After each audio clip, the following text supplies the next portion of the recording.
Introduce Professore Giovanni Emanuele Corazza. He is a professor at the Alma Mater Studiorum of Bologna. He is also board member there.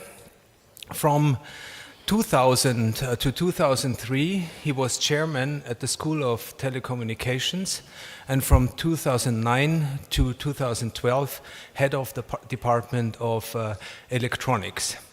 He is a member of multiple respected scientific boards. He has had several international assignments as a professor and visiting professor.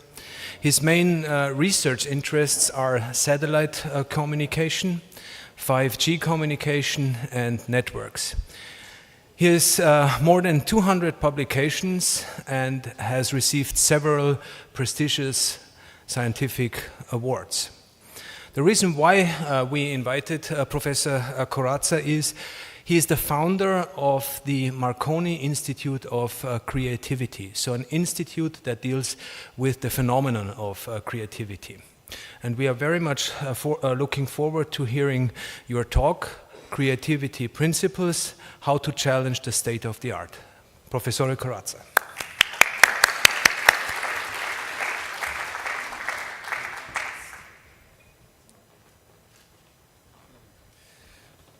Okay, so thank you very much. Thanks for this very kind introduction, and good afternoon, everyone. Welcome to Rome.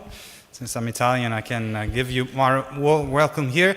And I've seen from the conference today that this society is really dedicated to innovation.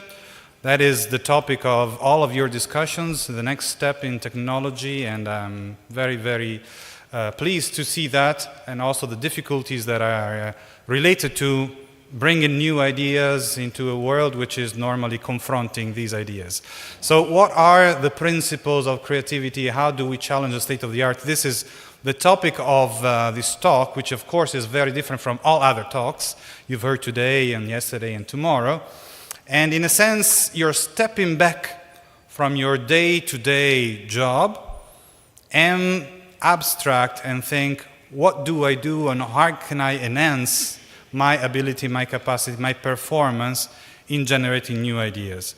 Well, of course, we know that challenging the way to do things, the best practices, the dominant ideas is always difficult. And the first question I want to address while people are flowing in, the ones that didn't go visiting Rome, which of course is a great idea here, is to think of why is it so difficult to generate new ideas.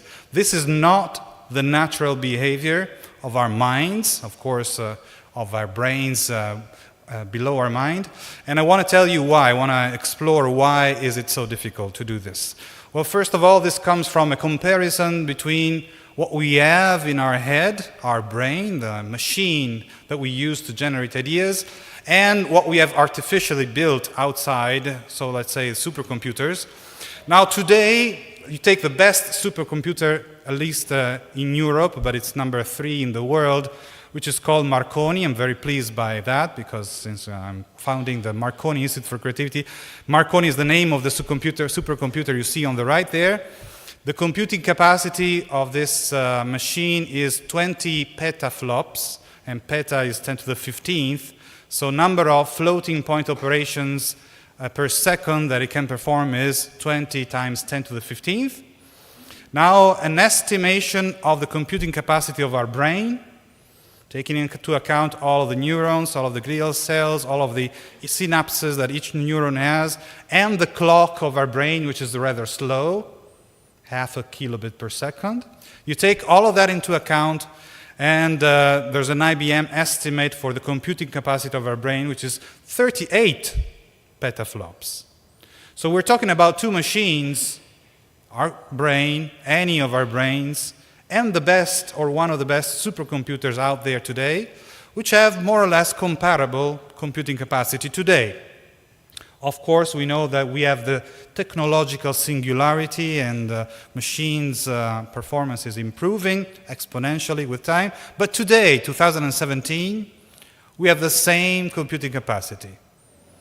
But look at the energy consumption or power consumption of these two machines. Our brain consumes like low energy light bulb, 15 watts. And Cineca, which is the place where this Marconi computer is placed in Bologna, pays 1 million euros per year in energy bill because it consumes about 3 megawatts. So there are 5 to 6 orders of magnitude of difference between a human brain and the supercomputer for the same potential computing capacity. So essentially there's a fantastic, beautiful, incredible capacity of our mind to save energy. And so how does that happen in our mind? First of all, as you know, the neuron fires when it receives from other neurons through the synapses a sufficient amount of energy, and sufficient means above a certain threshold. Now this threshold for firing of neurons is dynamic, and the more you go through a certain path in our brain, the more these thresholds go down, so that when you learn and you practice, you get better and better performance. Training makes perfect, and you reduce lower and lower the energy expenditure. So essentially the things that we know how to do, that are inside our brain, are like deep canyons, and the water flows very freely and easily through at the bottom of this canyon, and we get brilliant, fast answers. Schools and university train students to give correct, fast, brilliant answers. Yes, A+. Creativity and generating new ideas requires to go back up to the surface and excavate a new canyon. So that means that you need more time, more energy, and it is not a brilliant, fast answer. So it's actually the opposite of what you ask for from a student.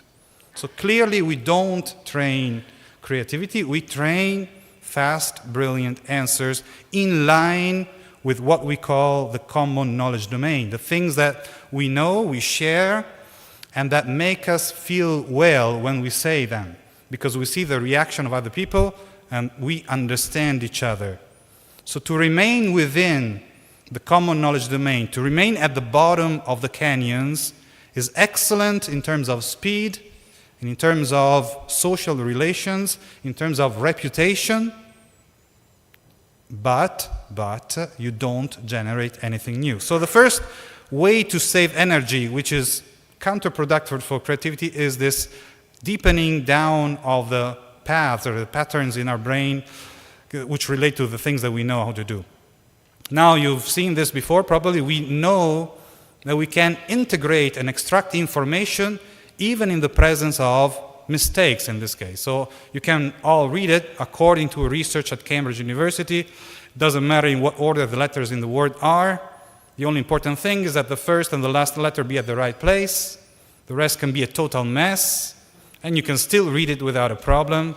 This is because the human mind does not read every letter by itself, but the word as a whole. So we don't process every detail. We integrate, extract, and interpret reality. This is another very powerful way of saving energy.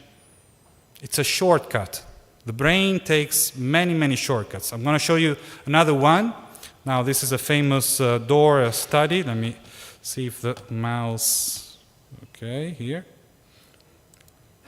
So the door study. This video shows a participant from a 1998 study by Daniel Simons and Daniel Levin. Watch what happens as the unsuspecting pedestrian provides directions.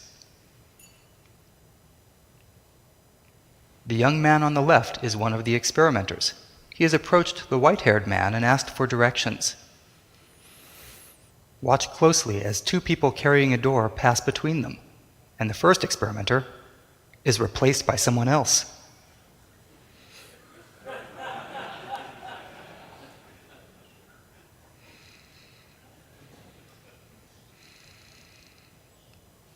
Like many of the people in this study, the pedestrian was entirely unaware that he was talking to a different person.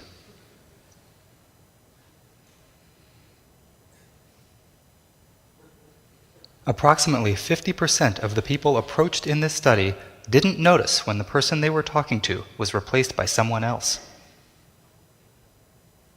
This study was among the first to demonstrate that change blindness can occur outside of the laboratory. Okay, so what do we get from this video? It's not that the person or this 50% of the people are not able to see, are not able to understand, are not able to perceive. The fact is that from the point of view of the task that the person was performing, who was the person he was giving instructions to was an irrelevant detail, was just a detail. He was performing a task, and all of the capacity of the brain, only that part was spent which was strictly necessary to perform the task. And noticing who was the person, since it was a stranger, was not important. So this is another way in which we save energy. Now you know that we also get used to things. Now this experiment, you're going to hear this charge. There's no electricity, it's just noise, so don't worry, there's no cruelty on the poor mice. So the poor thing gets scared up until doing it over and over. He doesn't perceive anything anymore. There's no dangers, nothing is happening. Which means, let me stop this,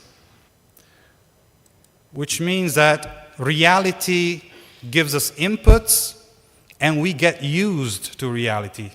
If you think of our lives when we were small, children maybe, every day was new and every day there was something surprising and everything was fun. It was the first time. Now you get used to things and you don't perceive them anymore, and we only perceive the difference with respect to what we used to see. So we get used and we don't perceive anymore. This is another phenomenal way of saving energy in our brain. Now, last one, and this is an exercise for you, so which is good because it's after lunch. So you're going to see two teams of basketball ladies passing ball. One is dressed in white and one is dressed in black. And your task for now, so you have to show your attention skills, is to count how many times the players wearing white pass the ball. Okay, so here we go.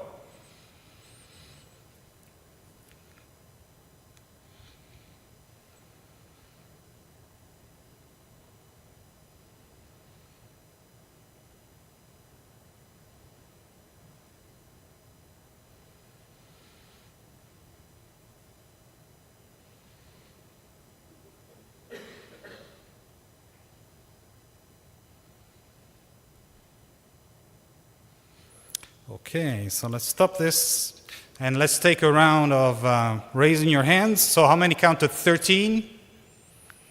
Okay, 2, 3, 4. How many counted 14? 5. Okay, how many counted 15? Okay, that's about 20. How many counted 16? Okay, 17, 18. So we have a Gaussian, it's not Gaussian distribution, but anyway, correct answer is 16. How many of you saw the gorilla? Okay. And how many of you saw one of the black team girls get out and the curtain changing color? So you see that, well, first of all, some of you noticed everything, that's great. But not the majority, because you were doing a task. I preloaded you with a task of watching white, and all of the rest was a background detail. Many things were going on, but we don't notice them. And this happens every day, all of the time. Many things, many opportunities for new ideas are in front of us, but it takes too much energy to notice everything, and they pass on. So now you want to see it again. I know that you want to see it again. So you want to see the gorilla. So, okay, let's see. The correct answer is 16 passes. Did you spot the gorilla? For people who haven't seen or heard about a video like this before, about half missed the gorilla. If you knew about the gorilla, you probably saw it. But did you notice the curtain changing color or the player on the black team leaving the game? Let's rewind and watch it again.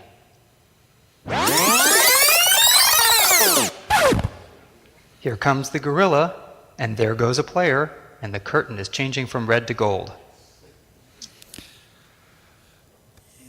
Okay, so again, many things happen in front of us. It's impossible for anyone to perceive all of reality. So we need to filter. We need to save that energy. Otherwise, it would be like an epileptic crash every time, all of the time. So essentially, we have a model of the world, and we anticipate what is going to happen. So we perceive, out of all of the world that is offering to us, we perceive only a small portion, which is driven by our attention, and we match whatever we perceive to the model of the world that we have. And we work on the difference. We work on the delta, the small difference between what the world is offering us and what we expect. So if we don't expect something, it's very difficult to perceive it. And if we do perceive it and it doesn't match our expectation, we react. And emotion comes as a product of this reaction. And typically, the stronger the surprise, the stronger the reaction. Sometimes it's laughter, most of the time is a bad feeling. So to react in a negative way to an original idea coming from a colleague of yours is natural. This is because it's outside of what we are expecting out of the world. So when you are a generator of ideas and you offer these ideas to the outside world, you have to expect negative reactions. So this is one of the first things that we learn when we start to teach creativity, is that we have to enforce or improve the resistance of people to negative reactions. So there's a strong connections between performance and emotional intelligence. So all of this is great because it allows us to save huge amounts of energy and to live well in our world, in our society, but it has as a consequence some ways in which we are blind, essentially. We call them cognitive or cultural blocks, perceptual blocks and emotional blocks. I'm just going to touch upon the cultural blocks.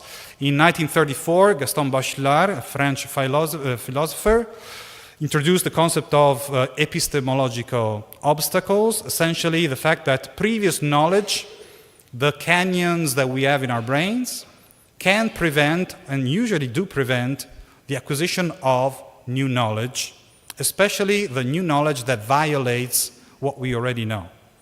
So, as a consequence, we always feel as a human species, that most of the major concepts have been already discovered or invented, introduced, and only a few things, few increments are there to be proposed.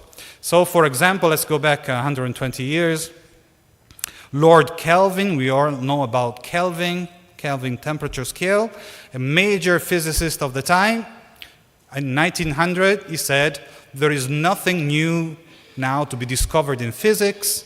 We just need some better measurement, some evolutionary incremental improvement, but essentially everything has been done. And 5 years later, Einstein comes in with a theory of relativity. He also said, heavier than air machines can never fly. And 2 or 3 years later than that, the Wright brothers started to fly airplanes. So he was the expert, the major expert of a discipline. And being the expert, he was probably in the worst possible position to allow new information to come in. The fact that new inventions, new ideas come from younger generations is not due to aging of the brain, it's due to increase in reputation. The stronger the reputation, the more difficult it is to accept surprise, and also it's more difficult to say things that will endanger your reputation.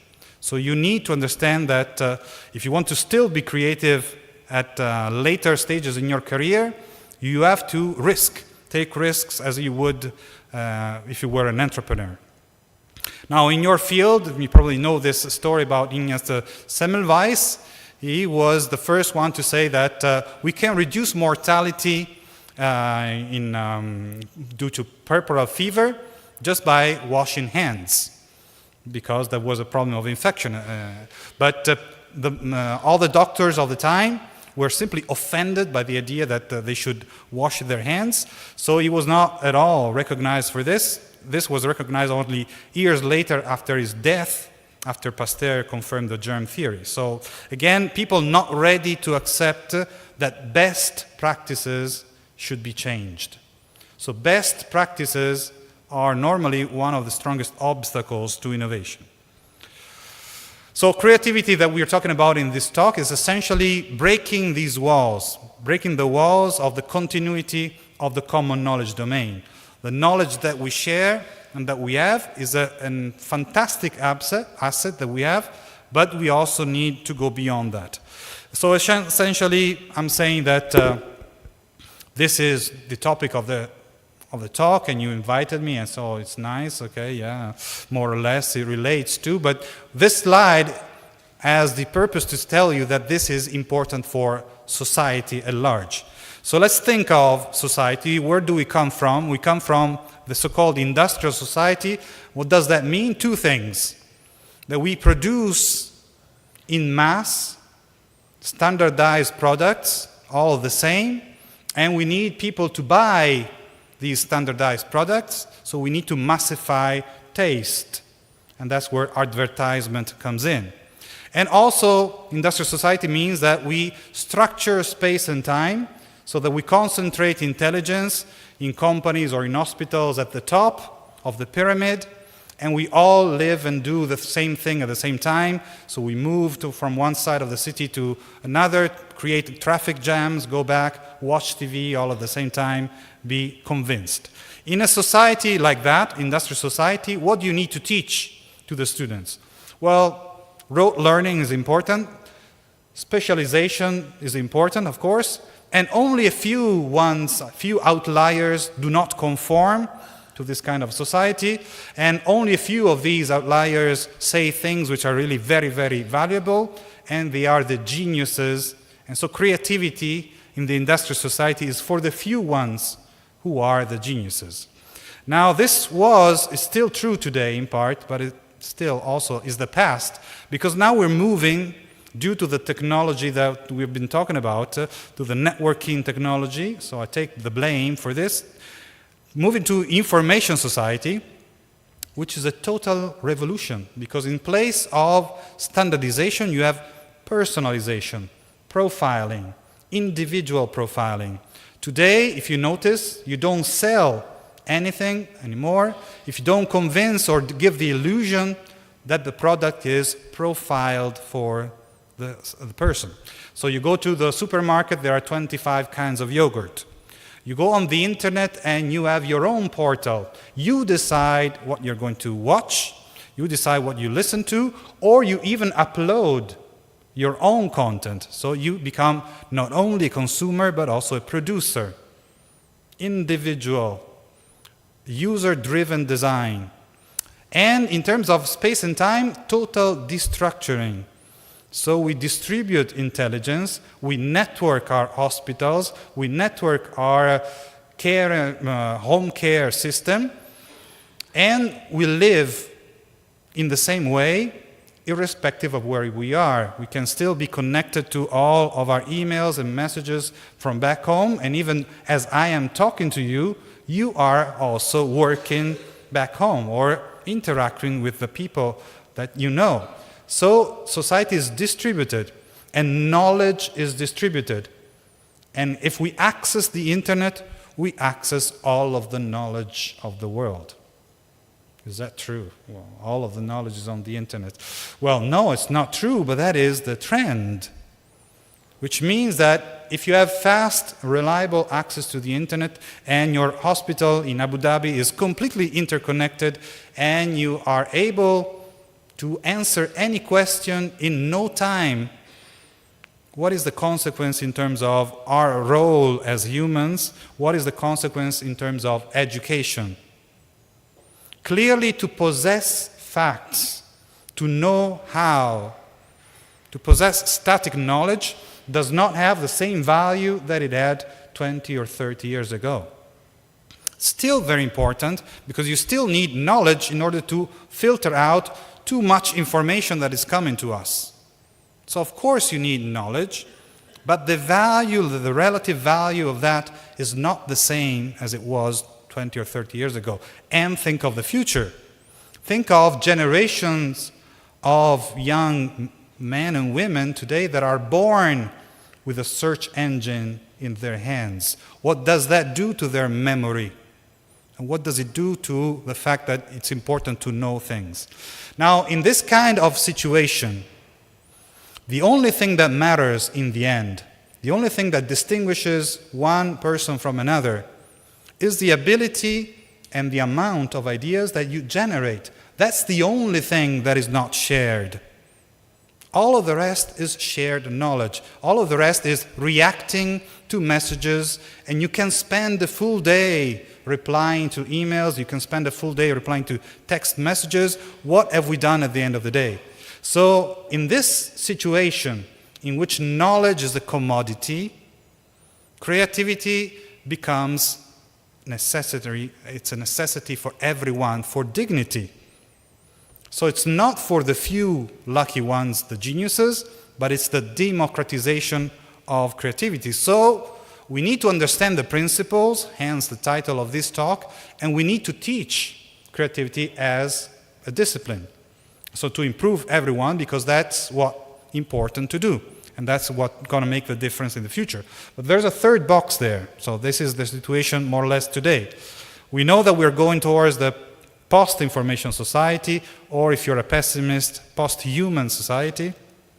Let's call it cyber-physical society, in which we have hyper levels of intelligence and connectivity, and the coexistence of biological forms of intelligence and also artificial forms. Now, in this case, what is the role of the human? Well, first of all, we need to teach how to control artificial intelligence, to surf this wave and remain on top. And we already have many evidences of the fact that the collaboration between the artificial and biological forms of intelligence is the supreme form, larger than the separate, both biological and artificial. So the control and collaboration of these two forms, as you also do in the operation room, is the way of the future, which means, what is the role of the human side? Of course, there is the emotional side. Of course, there is the value and the ethical side. But from the point of view of operations and performance, our role is more and more that of generating new ideas which are then put into practice by artificial labor. And so we, in a sense, all become entrepreneurs, where we generate ideas and we have labor carrying out those ideas. If that is the role of us in the future, let's say after 2050, when the singularity has taken place, now you understand that creativity is not only a matter of dignity, it's a matter of survival of the human species. Well, we don't need to wait for 2050. Today or last year, well, this is also last year, 2016, January, we know that from the World Economic Forum, all the reports, all the sessions talking about the evolution of the job market all said the same thing. Millions of jobs shifting from the human side to the artificial side, and the probability of the shift being inversely proportional to what? To the creativity involved in the job itself. So we know that there's a shift, and what remains on the human side is the creative side of work. So essentially, if you don't hear anything else, or if you're coming in the room right now, there's one thing I would like you to remember and take home, and forget all of the rest I said. Creativity is necessary for the survival of our species. And so you've been talking about surgery, and that's great, but you also will have family, you will have children, nephews, relatives. So this message must go out of these four walls.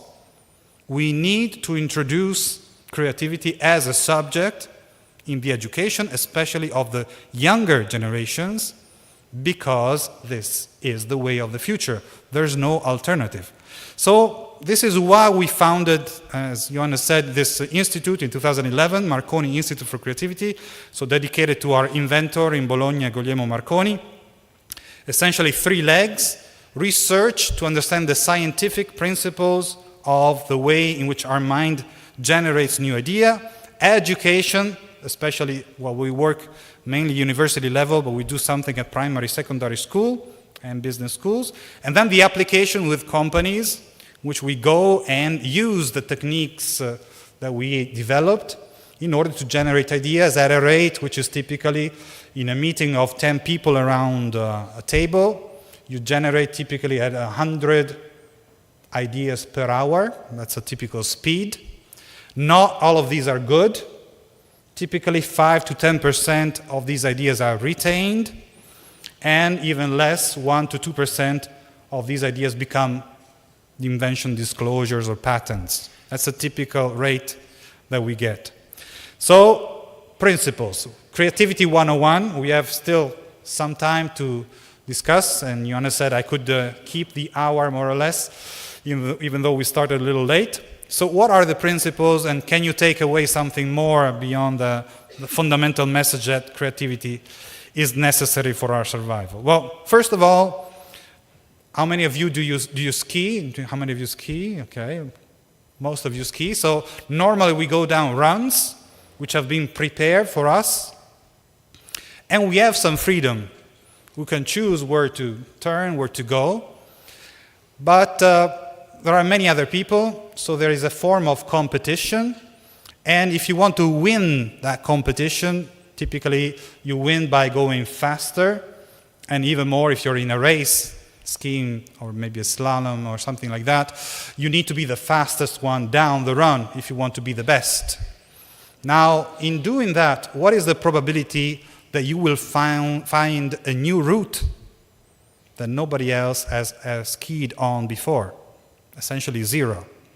So we normally live inside the common knowledge domain.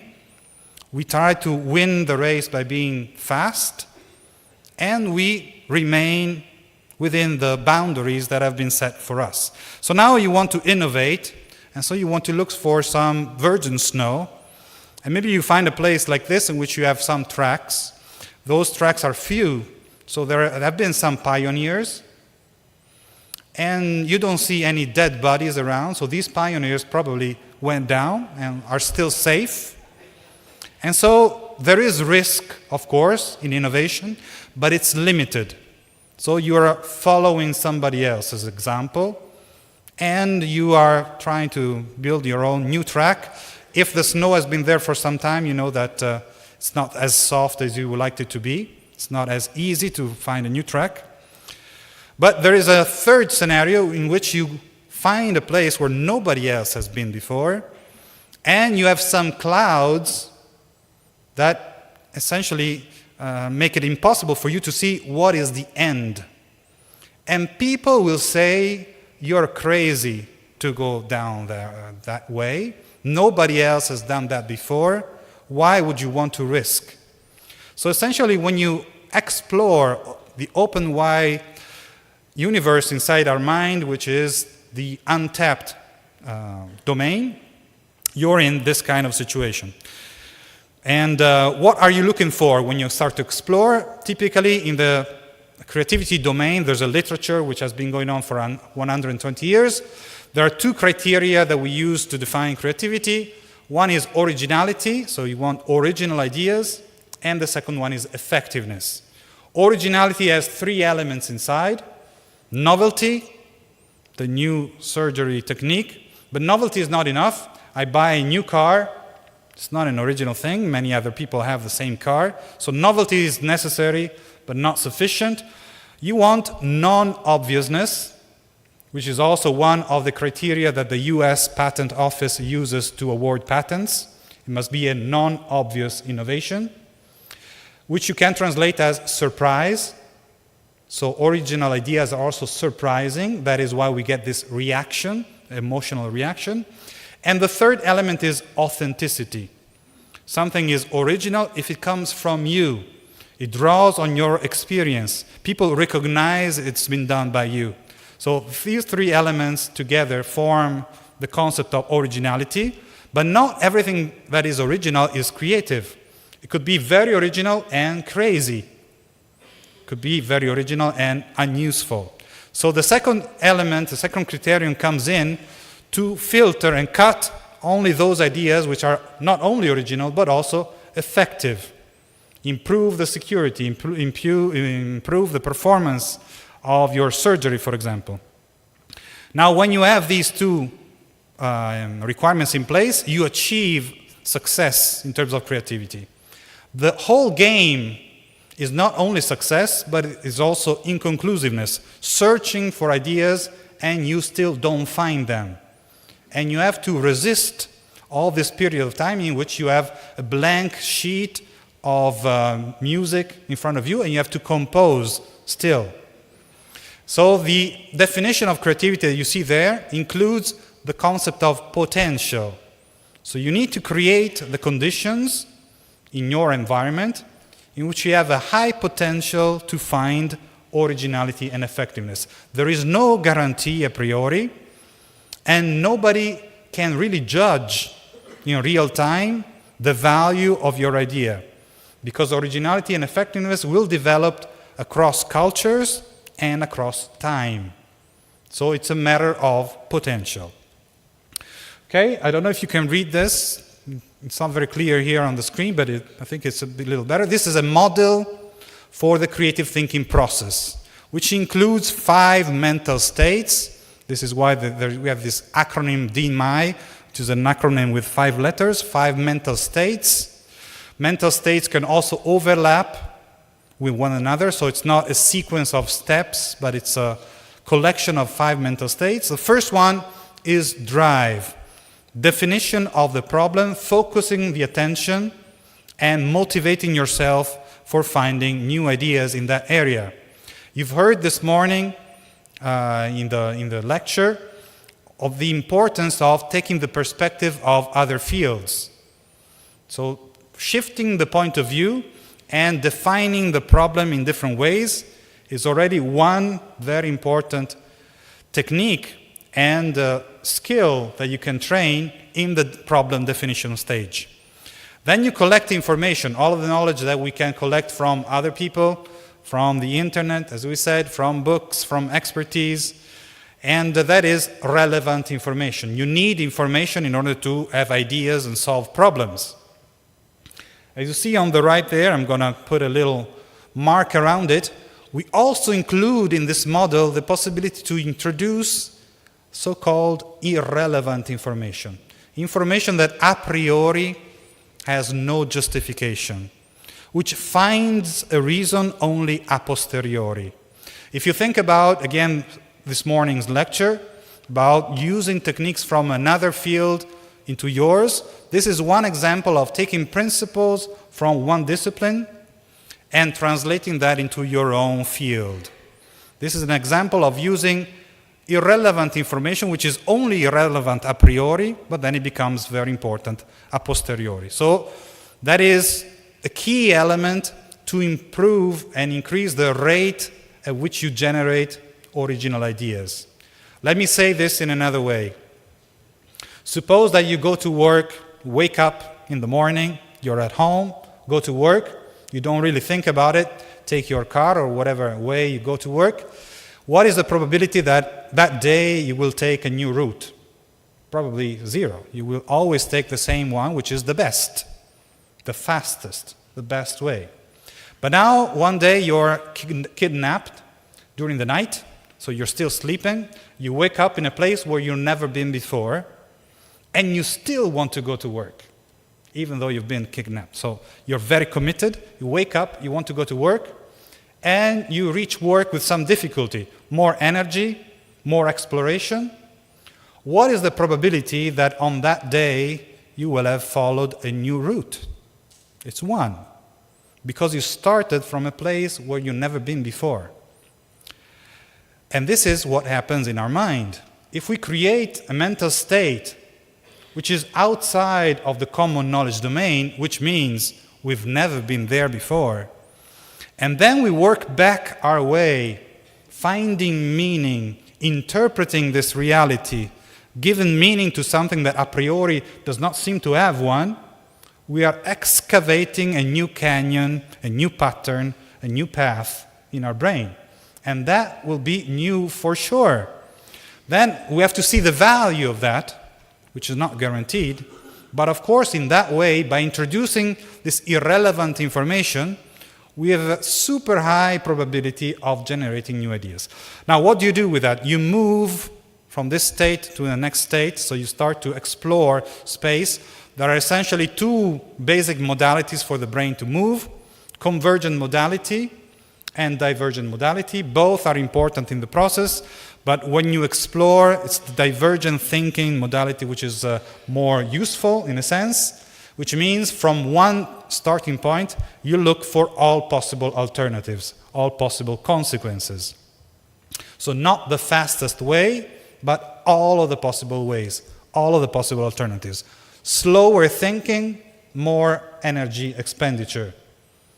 Which means that if you work in this way, you're not fast, you're not brilliant, you're not the best student in class. And we know that history of science, technology, and art has shown that very often people that were recognized as geniuses were not very good in school. And that is the reason why. Now, you move another step further down, assessment of the ideas. It's very difficult to find the value of a truly original idea because you've never seen it before. So the immediate reaction may be to discard it. And then you have to find if it solves your initial problem, if it solves your focus, and then there's a possibility to diverge and find all of the possible applications, all of the possible values of an idea. Let me give you one slide per each of these 3 circled states. So in terms of irrelevant information, we built this experiment in which we display to a person on a computer screen objects, and the target object is the one at the center, and the task is to think of unusual alternative uses of that object. And then with an eye tracking machine, we see where the person is looking at, and we see if the person is looking at the target or at the outside ring where there is irrelevant information. So essentially, we have a measure with an eye tracking experiment of how much a person takes in irrelevant information as a function of 2 other variables, which is openness, so the trait, the personality trait of openness, and the career achievement in creativity. And the result is larger openness of mind, larger quantity of irrelevant information let inside, and better history of creative achievement in life. So we know, or let's say from a statistical point of view, that openness is very important for creativity, and the reason for that is that you allow more irrelevant information in. Now, when you are in this state, when you've never seen before, you start exploring. And now let me use an epigram from Heraclitus. Heraclitus lived 500 years before Christ, and he is considered to be the first writer in creativity.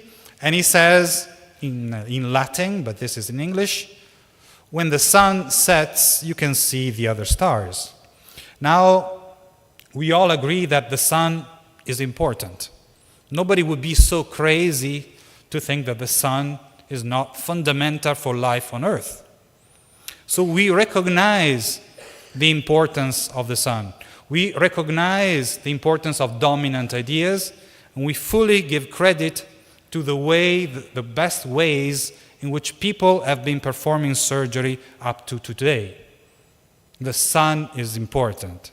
But if you want to see the alternatives, if you want to see the other stars, You don't point your telescope to the sun. You point it into the deep universe. And you want to shield your telescope from the sun as much as possible. So you might want to put it on a satellite and wait for an eclipse with the moon. So when you start to generate new ideas, you recognize the value of the state of the art, and at the same time, you challenge it and you inhibit it. So when we monitor the brain in the process of generating ideas, we see that exciting certain structures is as important as inhibiting other structures. So inhibition of dominant ideas is one of the major keys and tactics, let's say, in order to be able to see the alternatives. Now, when intelligence theory was started, let's say at the turn of the 19th to 20th century, Binet, who was a French psychologist, said, intelligence is the inhibition of the instinctual response. Now we can say creativity is the inhibition of the intelligent response. The dominant idea must be inhibited during the exploration of the alternatives. And in terms of estimating the value, assessing the value, we go to the pragmatist approach, in which we say from Peirce that the value of a concept is the cloud of all the possible consequences. So when you see a new technique, when you're offered a new practice, there's an immediate value that you can see, but then there's all the possible consequences. And so to assess the value of a new idea is a creative exercise in itself. Okay, let's jump that. And I want to give you, before I close, a few examples of methods that we use to generate ideas. So methods that we use to give meaning to something that a priori doesn't have one, and a posteriori finds a meaning. One way is to use the capacity of our mind to interpret metaphors, so to give meaning to something which is not literal, but it's figural. So for example, if we say a man with strong roots, we don't understand that the man has actual roots into the ground, but we know that that means that he has strong traditions, and is very tied to the local culture and so on. So we all are able to interpret metaphors. Somebody has counted the number of times in which we use metaphors in our lives. I don't know how they did that, but the average is 70 million times. So this is something that we do every day. We interpret metaphors. Most of our language is metaphoric, and this is why automatic translation of language is so difficult, because in order to understand and extract meaning, you need to understand the context, and the meaning comes from that. Now we can use this ability that we all have and all share in order to invent, in order to design, in order to generate ideas. For example, this is a design by a designer in Bologna, again, Massimo Iosaghini, a famous one. It's an armchair, but it gives some feeling. So how would you interpret this design? If you were to say, what does this remind you of? It's kind of a design for an armchair. Just say anything. Sorry? An ice cream cone. Okay, so there's an ice cream cone there behind the back. In terms of the overall shape, wheelchair, okay. But there's no wheels, yes. But, okay, going along that with that line of transportation. Okay, so exactly. So the idea here, and it was the start of a new style, which became the school of so-called bolidism, is to introduce dynamics into static things. So what is static? You reverse it, you inhibit the idea of furniture being static, you reverse that into being dynamic, and you introduce wind, you introduce speed into the design of furniture. So this is the start of the school of bolidism. which comes from a reversal of a dominant idea.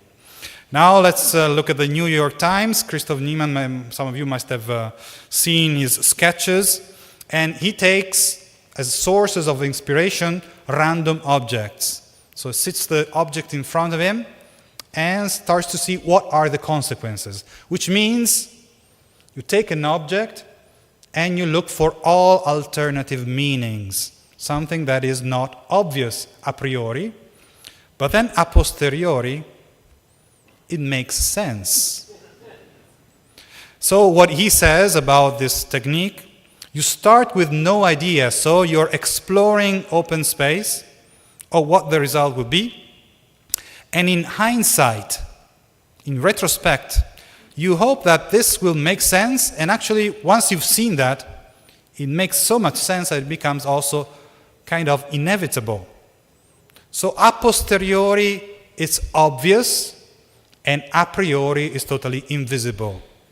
This is the game of creativity. Total asymmetry. Before you have the idea, nobody else has any clue. You come here to Rome, you present it, it's really new, and there's some initial reaction, and then, yes, of course, it's obvious. We've done that before, yes. So the game is totally asymmetric, as we said. Now, how do we use this as a technique, as a method? Essentially, we build metaphors that nobody else has seen before. And the structure is A is B. So A is your target. You want to have new ideas for this kind of surgery problem, which of course I know nothing of, A. And you draw inspiration from B, which B becomes your source of inspiration. And to give you an example, while I was preparing the talk, I just took the two things that were in front of me on the desk. So I had my smartphone there was an eraser on the other side. So let's say a smartphone is an eraser. So this sentence is out of the common knowledge domain. There is no meaning that we share associated to this sentence. It doesn't mean anything today. So your task is to interpret that and to give meaning to something that a priori does not seem to have one. In doing that, you're excavating this new path and new pattern, new idea, new concepts in your mind. So there are many dangers in this interpretation, this hermeneutic exercise. So first of all, what does it mean? Well, you take the characteristics of the source of inspiration. What does an eraser do? It erases, and if you drop it, it bounces because it's typically made of rubber. So you take the attributes, you take the functions, you take the memories, you take the characteristic of the source of inspiration, and you project them onto your target. So in this case, let's take the fact that the eraser bounces. Okay, so it's a bouncing smartphone. And there's an immediate interpretation now to say, okay, of course, the smartphone, if you drop it, it does not really bounce, but it should not break. So you just build a case around that, which could be rubber or plastic. So there's nothing new. So you took something which was outside of the common knowledge domain, you start moving, and you fall back into the common knowledge domain. So this is one of the traps. The trap is to bring the orbit of your thinking pattern back home, back to something that was already there. So once you feel that you're going back home, back inside the common knowledge domain, you have to keep moving and try to go further out. So let's say, okay, it's not just a case around the smartphone. It's a smart thing that bounces. You can bounce many times, so it's a smart ball. Now, a smart ball, what can a smart ball do if it's a smart ball? Well, it can download applications. It's a smart ball. And with that application, you can measure the pressure inside the ball, maybe the position, the spin. Maybe you can count the number of times it bounces. Maybe the ball can make sounds, so it can tell you, I'm out of bounds. So you don't need the eagle eye anymore in tennis, but the ball will tell you when it's in or when it's out. It can communicate with rackets. So in the Internet of Things of the future, you can have communication between the ball and the racket. It can change its own temperature, so it can make it easier or more difficult to hit. And maybe can change its shape when it goes from one side of the court to another. Now, with a ball like that, with so many functions, what kind of games can you invent? And what kind of games can you propose in a kindergarten? So now, starting from something which was nonsense, the smartphone is an eraser, start moving, you drop into something which is obvious, more or less, or then you keep moving to something which has many, many consequences, and the consequences can go on. Now, I have no competence to bring this exercise further, but this is homework for you when you go back home. Now think of this ball as something which goes intra-aortic, and it's a ball for pumping. It's a smart ball. What can we do now? How can we use these capacities intra-aortic? Okay, I have no answers to that, but that is for you. Okay, now let me close by saying that everything I said, we try to confirm by observing how the brain actually works in different conditions. So we monitor during creative tasks the performance of the brain, separating artistic from scientific populations, and also separating the ideation phase to the assessment of the ideas.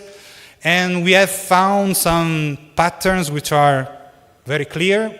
First of all, alpha and beta oscillations in the temporoparietal regions are very important in the ideation phase. And there's an imbalance between the right and left hemisphere. They are both involved, but the power level of the alpha and beta oscillations is much higher in the right hemisphere as opposed to the left hemisphere. But, interestingly enough, with the same performance in originality for the scientific and artistic populations, we have a very different brain state. So same behavior and very different brain state.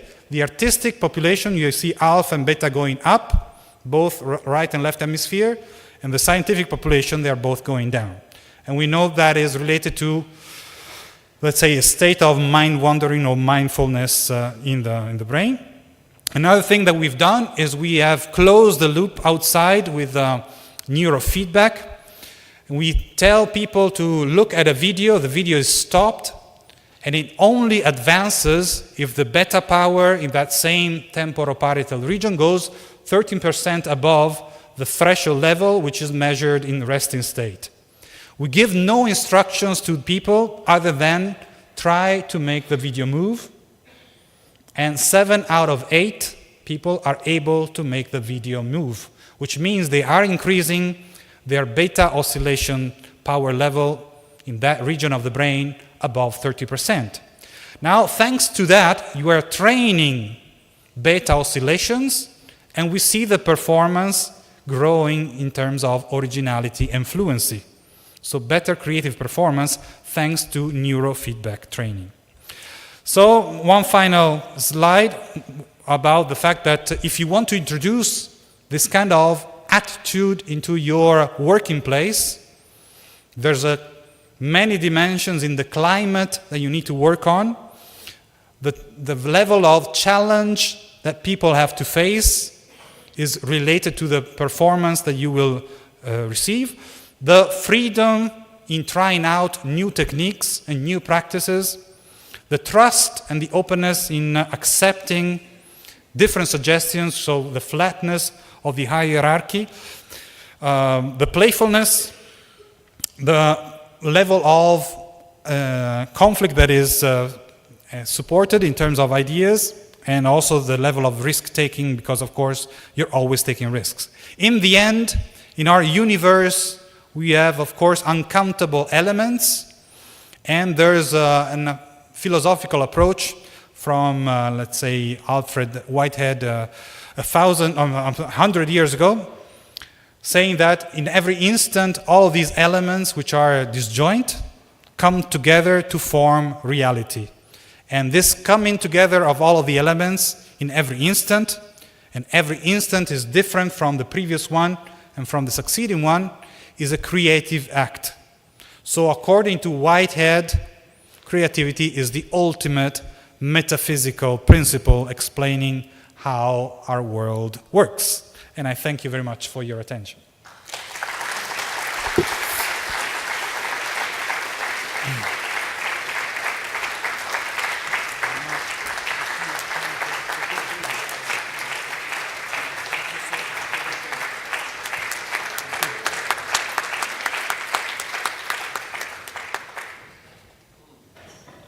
Please stay. Thank you so much, Professor Corazza.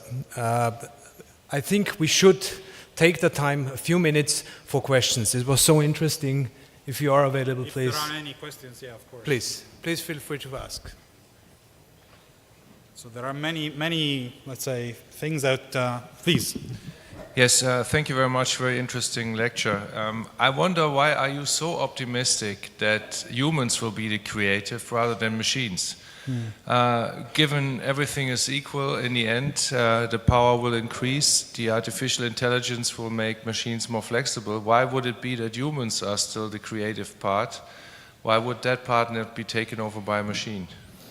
Okay, so this is a very good question, and of course there is a sector of cognitive science, artificial intelligence, working on creative machines. There are artificial painters, artificial writers, artificial music composers. All of this is already there and it's growing. But the human side with our emotional system, and I didn't talk about emotional intelligence a lot, gives us unique characteristics, which of course maybe in the future could be mimicked by computers, but still we have huge advantage in that sense. And in terms of authenticity, so that element of originality, it's unparalleled for still a long time. So I'm not saying this goes all the way to infinity, but I'm sure that is in this century, 21st century, we are the ones to be creative, in a collaboration maybe with the machines. And yes, I am optimistic in that sense. Please, and I don't know who's first. Go on. I was wondering if there is some background which gives more creativity. And the second question, nowadays there is thousands of courses available as a MOOC, massive online. What do you suggest can help one be creative? Thank you. Okay, so the first question was about the environment, which is favorable for creativity. Okay, so this goes to this culture, climate, and practices question of how to create the social conditions for creativity to be fostered and not hindered in a sense. And it's very, very delicate because most of the ideas that we have are first of all killed by ourselves, if not by somebody else. And the killers are very easy. The strongest one is to say, this thing has been done before. We've seen that 10 years ago. This is the same as. Now, our brains are able to assimilate any two elements. And therefore, if you want to say this idea is the same as, you're always successful. So the main thing in the environment is to grow the idea of focusing on differences. So giving value to those small details which make your idea different from others, as opposed to what is similar. And in terms of courses, MOOCs, or anything, of course, on the internet, there's all of the knowledge of the world, so it's full of chances. So there are many courses that you can follow. I say that face-to-face, in this case, is very important because you need to go beyond the state of the art. You need to go outside the common knowledge domain, and you need to have the courage of doing that. So it's a relationship with a teacher, let's say, which is important, which normally a MOOC does not give you. So I would suggest to start with a human course, okay? Thank you for a very good talk, Professor. I was trying to sort of get my head around two things. One, the last slide you put about the aspects that foster creativity. Predominantly in more and more health systems, none of them are applicable. And particularly I work in the UK in the national health system, and a lot of that would not apply, and it would be discouraged to have any kind of sense of humor in the thing, and playfulness and all that sort of thing. But it is so important. It's about balancing the act. And I kind of share your view of optimism, because the real problem with creativity is 99% of the creative ideas are probably bad ideas. And you presumably need the wisdom that humanity brings to decide which one is a good idea. And I'm reminded of the movie The Beautiful Mind, where he says, you know, I get ideas, you decide which one is good and which one's bad. And I suppose that's the difficulty with creativity. No, I agree completely. First of all, what you see is that, I'm sorry, the first point was about... most health systems do health not have systems. Now the thing phase is, of creativity. you cannot be creative all of the time. You cannot be 100% creative. Creativity must be something that has a time and a place, and must be limited.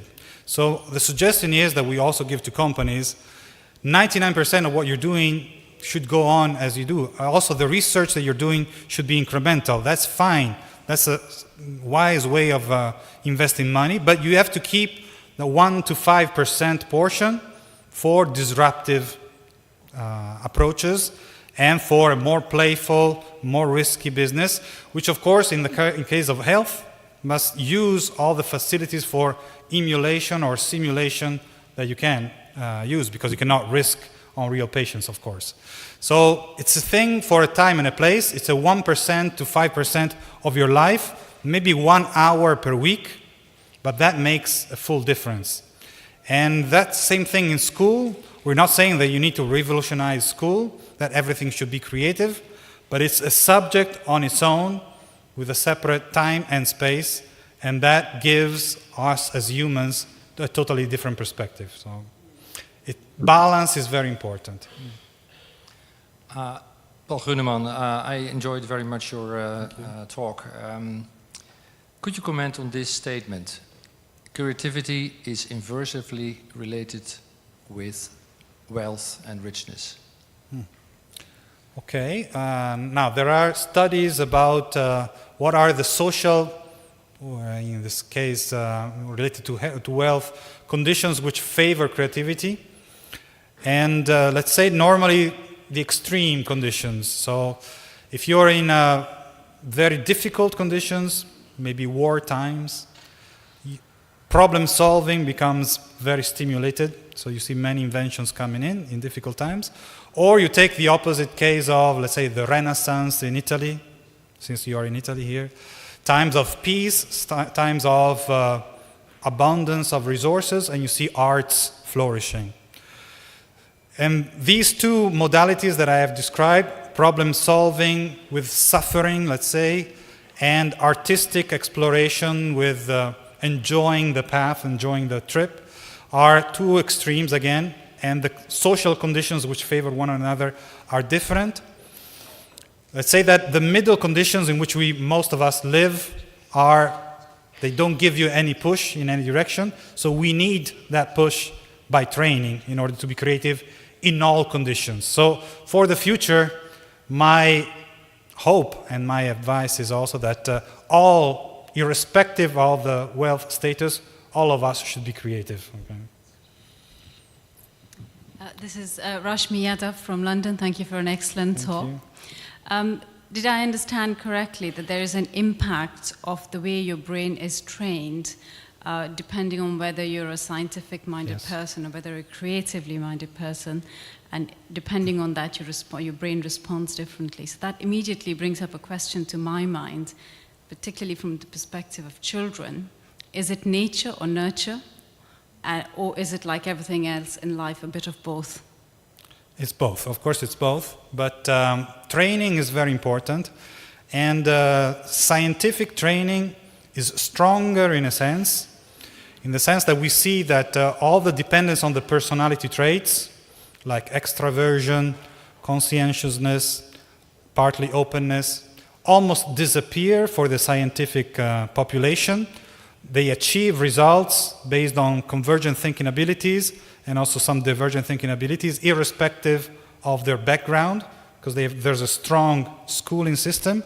Whereas in the artistic domain, we see a lot of dependence on the personality, characteristics, and traits, and very difficult for an artist to achieve anything in the scientific domain, whereas it's possible for scientists and technologists to also be successful in smaller forms in the artistic domain. So schooling is very important, but also there's a natural talent, as for anything else, also in creativity.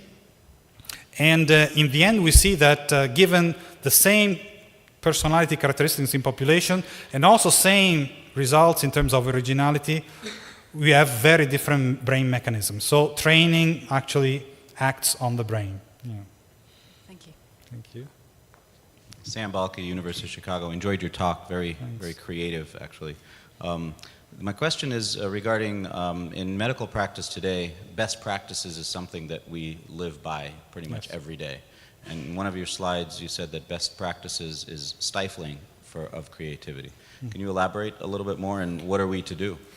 Yeah, I mean, the name best practice is very difficult to challenge. It's the best. So how can you do something better than that? It's the best. So, but it clearly comes from the past.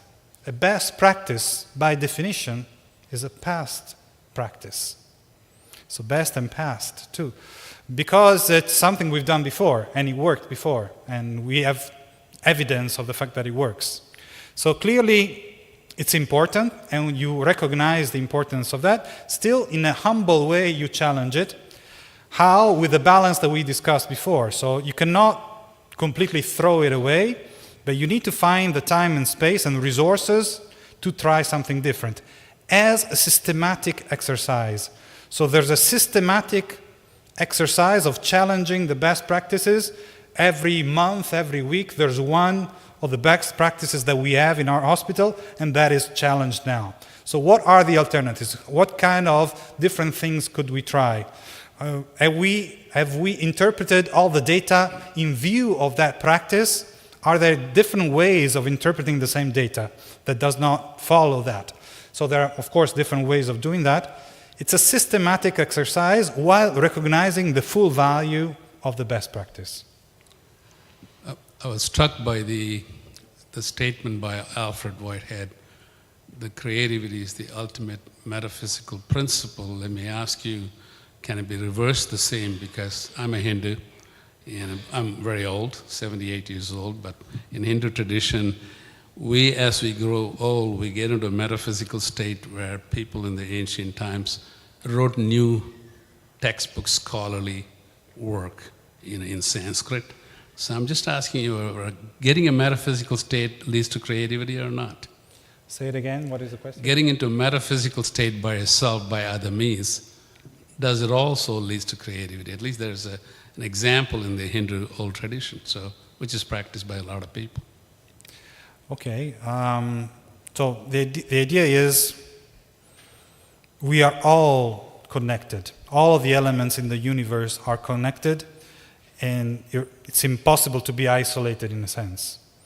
And this connectivity and this connection, this creating of a single unity out of separate elements, it's a creative act. So if you accept that the fact that our body today is here together, in a sense, with all of its molecules, and this is never the same, it's always new, it's always original, it's always authentic, in a sense. Every time instant that we live with ourselves, it's a creative act. In that sense, if you accept that, it's an ultimate metaphysical principle. Thank you. Okay. Thank you so much again. This was fantastic.